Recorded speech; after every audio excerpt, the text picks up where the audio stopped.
திருப்பூர் மாநகராட்சிக்கு உட்பட்ட வாவிப்பாளையம் உயர்நிலைப் பள்ளியில் கூடுதல் வகுப்பறைகள் கட்டித்தர வேண்டும் என்றும், பாப்பநாயக்கன் பாளையம் நடுநிலைப் பள்ளியை உயர்நிலைப் பள்ளியாக தரம் உயர்த்த வேண்டும் என்றும் அதிமுக சட்டமன்ற உறுப்பினர் KN விஜயகுமார் சட்டப்பேரவையில் வலியுறுத்தினார். திருப்பூர் வடக்கு சட்டமன்ற தொகுதியில் உள்ள 5வது வார்டு வாவிப்பாளையம் மாநகராட்சி உயர்நிலைப் பள்ளியில் கிட்டத்தட்ட 508 மாணவ மாணவிகள் படித்து வருகிறார்கள். 10 வகுப்பறைகள் தேவைப்படும் நிலையிலே தற்பொழுது 5 வகுப்பறைகள் தான் உள்ளன.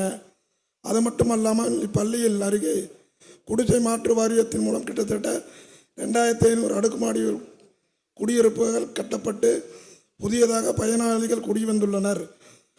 ஆகவே இவர்களது பள்ளி படிப்பானது இவர்கள் குழந்தைகள் எல்லாம் படிக்கும் பள்ளியானது கிட்டத்தட்ட சுமார் 5 கிலோ தொலைவில் அதிகமாக உள்ளது.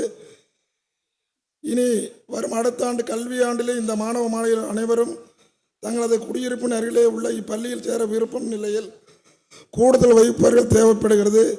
தேவையான இடவசதி இருந்த நிலையிலும் வாவிப்பாளையம் மாநகராட்சி உயர்நிலைப் பள்ளியில் கூடுதல் வகுப்பறைகள் கட்டித்தர மாண்புமிகு அமைச்சர் அவர்களை ஆவண செய்வார் என்பதை பேரவைத் தலைவர் வாயிலாக கேட்டுக்கொள்கிறேன்.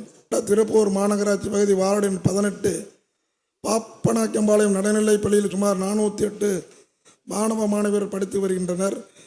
இந்த பள்ளியை 10ஆம் வகுப்பு வரை தரம் உயர்த்தி தர வேண்டும் என்று ஏனென்று கேட்டால் தென் மாவட்ட மக்கள் எல்லாம் அதிகமாக வசித்து ஒரு பகுதியாக உள்ளதால் இப்பள்ளியில் படிக்கும் மாணவ மாணவியெல்லாம் மேல் படிப்புக்காக தூர பள்ளிக்கு செல்ல வேண்டிய நிலை உள்ளது.